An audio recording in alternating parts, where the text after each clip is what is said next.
የጥልፍ ማሽን ድምፁ ያስቸግራል፣ በጣም ሲጥጥ ይላልና ለምንድን ነው እንደዚህ የሚል ጥያቄ ቀርቦልኛልና ስለዚህ እስኪ እኔ ከለመድኩት እኔ ከማሽኔ ጋር ከነበረኝ ቆይታ ለምንድን ነው እንደዛ የሚለውን ነገር እስኪ ልንገራችሁ። ሰላም እንዴት ሰነበታችሁ? ቤቢ ዲዛይን ነኝ።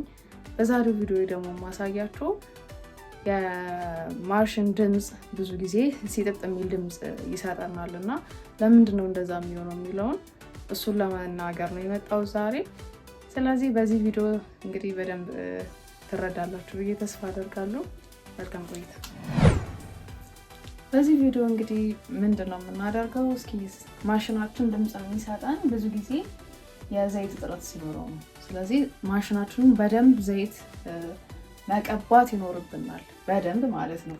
ስለዚህ የት ፓርቱ ነው ዘይት ልንቀባው የምንችለው የሚለውን እስኪ እኔ ማሽንን ዘይት ስቀባው በደንብ ማየት እንችላለን። ብዙ ጊዜ ድምፅ የሚሰጠው አንደኛ ማሽኑ ሲገዛ አለመታጠቡ ኢፌክት አለው። ምክንያቱም ማሽኑ እንደተሰራ ነው ምንገዛው ማለት ምንም አይነት ብዙ ጊዜ ድምፅ የሚሰጠው አንደኛ ማሽኑ ሲገዛ አለመታጠቡ ኢፌክት አለው። ምክንያቱም ማሽኑ እንደተሰራ ነው ምንገዛው ማለት ምንም አይነት ዘይት ሳይነካው ነው እኛ እጅ ላይ የሚደርሰው። ስለዚህ ማሽኑ በቆየ ቁጥር እርስ በርሱ የመጋጨት ባህሪ ያለው እና እርስ በርሱ በሚጋጭ ሰዓት ሲጥጥ የሚል ድምፅ ይሰጠናል። ስለዚህ የመጀመሪያው ምንድነው? መጀመሪያ እንደገዛ ማሽኑን ማሳጠብ አለብን። ይሄ ግዴታ ነው ለእኛም ማሽኑ በኋላ እንዳይጎዳ ስለሚረዳ። ሁለተኛ ደግሞ እየተጠቀምነው ከሆነ ዘይት በደንብ ልናጠጣው ይገባል፣ በደንብ ማለት ነው። ስለዚህ የትኛው ፓርት ነው ዘይት የምንጠቀመው የሚለውን አብረን እናያለን።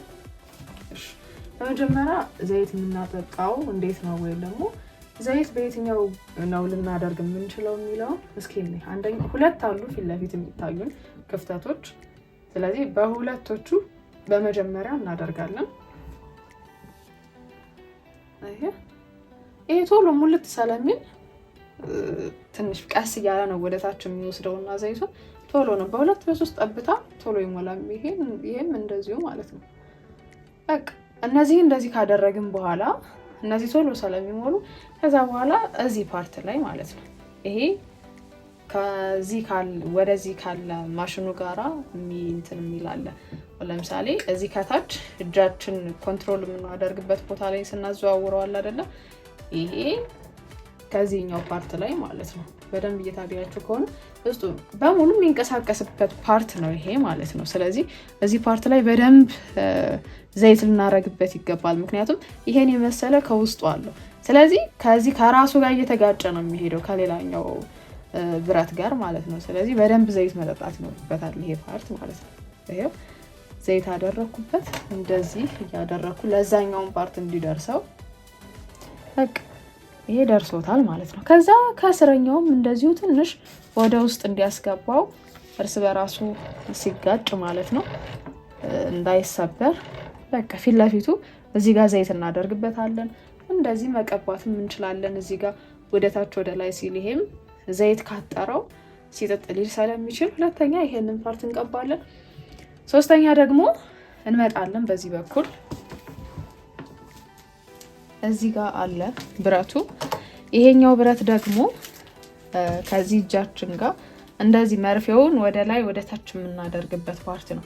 ይሄ በደንብ ይፈልጋል። ምክንያቱም ከውስጠኛው ከዚህ ውስጥ ካለው ብረት ጋር በደንብ ስለሚገናኝ ይሄ ማለት ነው። ስለዚህ እዚህ ጋር በደንብ መቀባት አለብን ይሄን ብረቱን ማለት ነው። ይሄው እንደምታዩ እንደዚህ ላዙረው እንጂ ዘይቱ ቶሎ ይፈሳል። ዘይት አድርጌበታለሁ በደንብ አሁን ቶሎ አንዴ እንደዚህ ስጫ ነው ዘይቱ በደንብ ስለሚወጣ አድርጌበታለሁ። ስለዚህ ስንት ቦታዎች አየን? 1 2 እዚህ ጋር 3 አየን። ስለዚህ ወደ ውስጠኛው ለመግባት እስኪ ውስጥን ፈትቼ ላሳያችሁ። መጀመሪያ ከላይ ከማስረዳችሁ እዚህ 2 ክፍተቶች አሉ። ብዙ ጊዜ በሁለታቸው እንጠቀማለን፣ ግን ሞር ደግሞ ውስጡን ይሄን ከፍተን ዘይቱን ብንቀባው የተሻለ ይሆናል ማለት ነው። አሁን እዚህ ጋር ያለችው ክፍተት በይሄ ብረቱ ውስጥ ላይ ላለው ይጠቅማል ማለት ነው፣ ይገባል። እዚህ ጋር ደግሞ የምናደርገው ክፍተት ቀጥታ እዚህ ጋር ነው የሚያመጣው እታች ማለት ነው። ስለዚህ ይሄን ፓርት ብቻ ሊቀባው ስለሚችል እዚህ ብዙ ጊዜ እዚህ በዚህ በላይኛው ጋር ባንጠቀም ከውስጥ። ምክንያቱም እዚህ ጋር ይሄ ብቻ አይደለም ብረቱ ያለው፣ ይሄ ብረት አለ፣ ይሄ ብረት አለ። በቃ እዚህ ጋር ያሉትን ፓርቶች እንዳለ መቀባት አለበት። ገብቷችኋል አይደለ? ስለዚህ ይሄንን እንደዚህ አድርገን እንቀባዋለን። አንድ እንደዚህ እናዞረዋለን፣ እንዲቀባልን ሁሉንም እንዲቀብቻለሁ። እዚህ ጋርም ይፈልጋል እንዳለ፣ እዚህ ጋርም ይሄው እነዚህ ጥርሶቹ ጋር ይፈልጋል። እዚህ ጋር አለ። ከስር በአቅጣጫ የምንጠቀምበት ፓርት እንደዚህ ስናዞረው ይሄ ፓርት አለ ማለት ነው። ይሄ በደንብ መቀባት ይኖርበታል። ይሄ ደረቅ ከሆነ ዘይት ከሌለው በጣም ነው ድምፅ የሚሰጠው፣ ይጋጫል እርስ በርሱ። እንደዚህ ለማዞር እራሱ አይመቸንም፣ ብዙ ጊዜ ይጠነክርብናል ማለት ነው። ስለዚህ እዚህ ጋርም ዘይት መጠጣት አለበት ሁለታቸው። እዚህ ፓርትም እንዳሳየኋችሁ እንደዚህ ዘይት መጠጣት አለበት።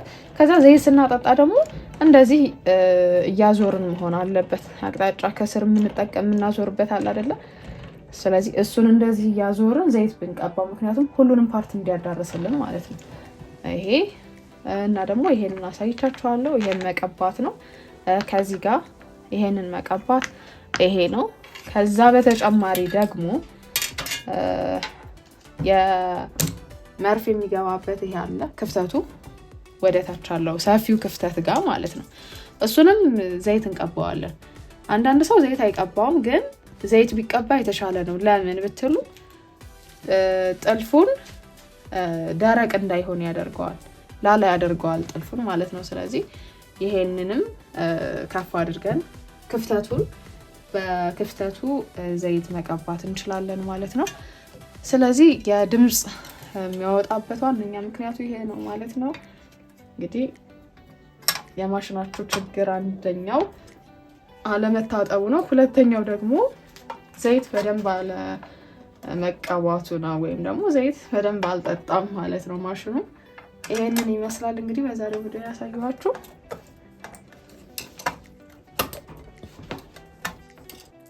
ስለዚህ ማሽን ሁልጊዜ ዘይት መጠጣት እንዳለበት መርሳት የለብንም።